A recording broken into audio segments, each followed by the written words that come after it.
Finally ভাই সব world cup শেষ হলো এবং মোটামুটি একটা লম্বা ঘুম দিয়ে উঠে ভিডিও ভিডিও বানাচ্ছি। নতুন করে আমার আর কিছু বলার নেই। প্রথমে বলবো স্পেনকে অনেক অনেক কংগ্রেচুলেশন সেকেন্ড ওয়ার্ল্ড কাপ জেতার জন্য। আর্জেন্টিনা সেমিফাইনাল অবধি অনেক চেষ্টা করেছে, অনেক কামব্যাক করেছে, বাট ফাইনালের দিনটা আর্জেন্টিনার জন্য কোনো অংশে ছিল না। ফ্রম স্টার্ট টু এন্ড আর্জেন্টিনাকে দেখে মনে হয়েছে শুরু থেকে হ্যান্ডস আপ, ভাই ম্যাচ ছেড়ে দিয়েছি, আমরা ডিফেন্স করতে এসেছি, ডিফেন্স করে ঠিক যতটা ম্যাচ টানা যায় ততটাই টানা যাবে। এবং এইভাবে যে স্পেন আর্জেন্টিনাকে আদর করবে এটা বোধহয় কেউই এক্সপেক্ট করেনি। 1930 সালের পর আবারও একটা অল স্প্যানিশ স্পিকিং ফাইনাল হলো এবং সেখানে আবারও আর্জেন্টিনা হারলো। 30-এও কিন্তু আর্জেন্টিনা উরুগুয়ের কাছে হেরেছিল। এবার ব্যাপারটা হচ্ছে যে এই ম্যাচের দুটো পয়েন্ট অফ ভিউ রয়েছে। এক, স্প্যানিশ পয়েন্ট অফ ভিউ, দুই, Argentine point of view. Spanish point of view থেকে ম্যাচটা আলট্রা একটা ডমিনেটিং ম্যাচ ছিল, যে ম্যাচের মধ্যে কন্টিনিউয়াসলি একটা টিম বলকে কন্ট্রোল করছে, খেলাটাকে কন্ট্রোল করছে, সুযোগ তৈরি করছে এবং তারা ওয়ার্ল্ড কাপ যে জিততে এসেছে সেটা মাঠের মধ্যে দেখতে পাওয়া যাচ্ছে।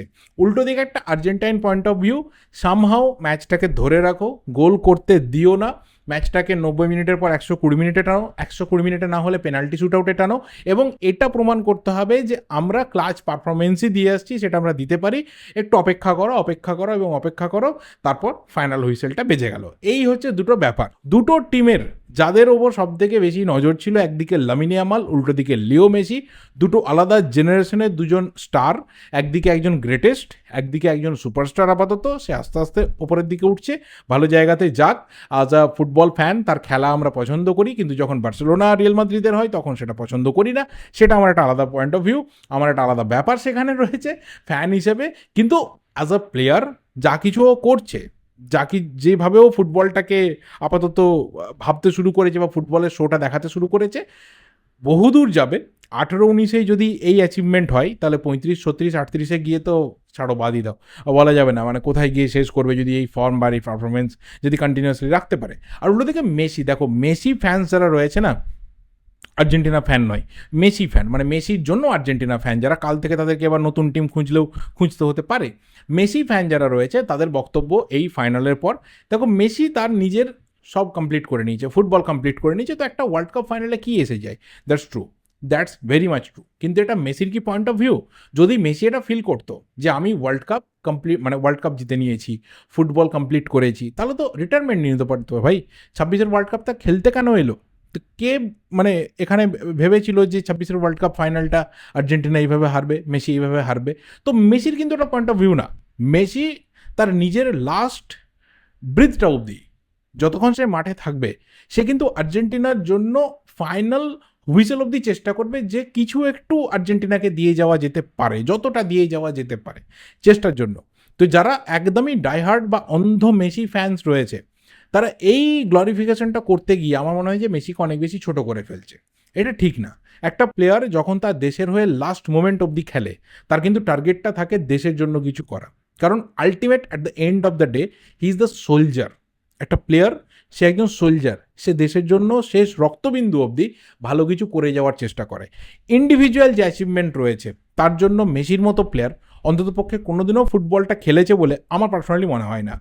যা কিছু করেছে, যখন যে ক্লাবের হয়ে খেলেছে সেই ক্লাবের হয়ে, যখন দেশের হয়ে নেমেছে দেশের জন্য, এবং সে খুব ভালো করে জানে যে ক্লাবের হয়ে আমি যা পাবো, দেশের হয়ে আমি যা পাবো, তার সাথে ইন্ডিভিজুয়াল যা কিছু আমি পাবো, এই সবটাই কিন্তু আমার ইন্ডিভিজুয়াল ক্যাবিনেটে থাকবে।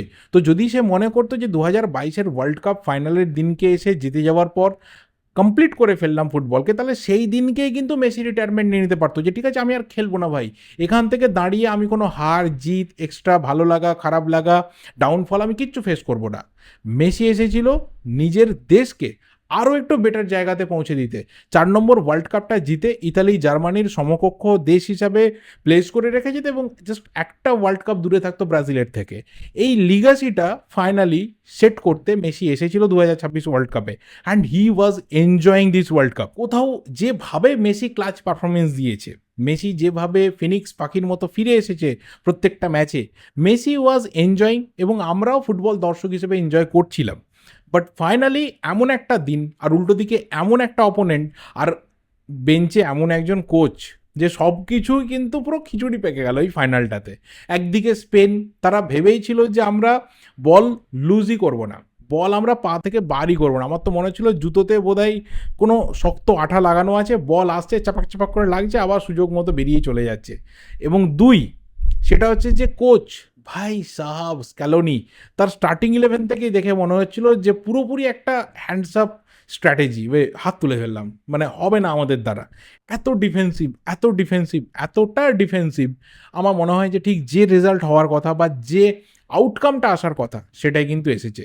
আর এই স্প্যানিশ টিমটা এত সুপারস্টার প্লেয়ার, এত জেনারেশনাল ট্যালেন্ট, এর পরের ওয়ার্ল্ড কাপে যখন আসবে এর সংখ্যা আরও বাড়বে, এরা আরও ম্যাচিওর হবে, এরা আরও সিনিয়র হবে। অন্য যে টিম সামনে আসবে তাদেরকে ডাবল প্ল্যানিং করতে হবে যে কিভাবে এই টিমটার ভুল খুঁজে বার করা যায়, কিভাবে এই টিমটার মিস্টেকগুলোকে 1 সেকেন্ডের জন্য হলেও কাজে লাগানো যায়। একটা টিম, ক্যান ইউ ইমাজিন, গোটা ওয়ার্ল্ড কাপ খেলছে, জাস্ট একটা গোল কনসিড করছে। মাই গুডনেস, মানে একটা অন্য লেভেলের ডিফেন্সিভ লাইন আপ, একটা অন্য পর্যায়ের একটা মাঝমাঠ, যাদের কম্প্যাক্টনেস, যাদের ধৈর্য, যাদের কোথাও নিজেদের ওপর আয়ত্ত, এবং সবথেকে বড় কথা টেম্পারমেন্ট। একটা মিনিটের জন্য মনে হয়নি যে দে আর লুজিং দেয়ার টেম্পারমেন্ট। উল্টো দিকে আর্জেন্টিনা, ভাই সাহাব এত মারামারি কেন? হতেই পারে একটা দিন খারাপ, হতেই পারে তোমরা ডিফেন্ডিং চ্যাম্পিয়ন, হতেই পারে তোমরা হেরে গেছো। এর আগে বহু ডিফেন্ডিং চ্যাম্পিয়ন্সরা হেরে গেছে, আর্জেন্টিনাও এর আগে হেরেছে ৯০-এ, ব্রাজিল হেরেছে, ফ্রান্স হেরেছে। একমাত্র ইতালি আর ব্রাজিল ছাড়া কেউই কিন্তু চ্যাম্পিয়নশিপকে ডিফেন্ড করে রাখতে পারেনি। ৩৪-এর পর ইতালি ৩৮-এ এবং ৫৮-এর পর ৬২-তে ব্রাজিল। এছাড়া আর কেউ এটা করতে পারেনি। বড় বড় টিম তারা কিন্তু ফেল করেছে, কেউ পরবর্তী ওয়ার্ল্ড কাপে এসে গ্রুপ স্টেজ থেকেই বিদায় নিয়েছে, কেউ আশা জাগিয়েও পুরোপুরি ফেল করেছে। হতেই পারে, সেটা পার্ট অফ ফুটবল। কিন্তু যে মানে মেন্টালিটি কিছু প্লেয়ার আর্জেন্টিনা তারা শো করলো, মারামারি, ধাক্কাধাক্কি, রেফারির সামনে মারামারি, লাল কার্ড, ম্যাচের শেষে লাল কার্ড, প্রয়োজন ছিল না। একটা টিম যখন চ্যাম্পিয়ন হিসেবে মাঠে নামে না, তাকে অনেকে ফলো করে, তার মেন্টালিটিকে ফলো করে, তার বডি ল্যাঙ্গুয়েজকে ফলো করে, তার অ্যাপ্রোচটাকে ফলো করে। কিন্তু যে মানে অন্ততপক্ষে এক্সাম্পল কালকে আর্জেন্টিনার কিছু প্লেয়াররা সেট করেছে, সেটা যদি কেউ ফলো না করে, সেটাই বোধহয় ফুটবলের জন্য ভালো হবে। সো এই স্পেনের জার্নি, এই স্পেনের যে ডমিনেশন, এই স্পেনের যে কোথাও একাধিপত্য, বা স্প্যানিশ ফুটবলের এই যে পুনরুত্থান হলো, এটা ঠিক কত দিন অবধি চলতে থাকে সেটাই হবে দেখার বিষয়। এবার তো ঘুরে প্রশ্ন আসবে যে এই স্প্যানিশ টিম যারা লাস্ট ৩৮টা ম্যাচে আনবিটেন থাকলো, ২৯টা জয় আর ৯টা ড্র, তাদেরকে এবার কারা হারাতে পারে, কারা থামাতে পারে। হ্যাঁ, ইউরোকাপ বা ওয়ার্ল্ড কাপে, অন্য কোথাও না, সেটা হবে দেখার বিষয়। বাকি তোমরা কেমন এনজয় করলে এই ওয়ার্ল্ড কাপ ফাইনাল, অবশ্যই কিন্তু কমেন্টে জানিও। ভিডিওটা ভালো লাগলে লাইক করো, শেয়ার করো। দেখা হবে পরের ভিডিওতে। টিল দেন, যদি চ্যানেলটা নতুন হও, চ্যানেলটা মানে সাবস্ক্রাইব করে বেল নোটিফিকেশন আইকনটা ক্লিক করে যাও। Thank you and good bye.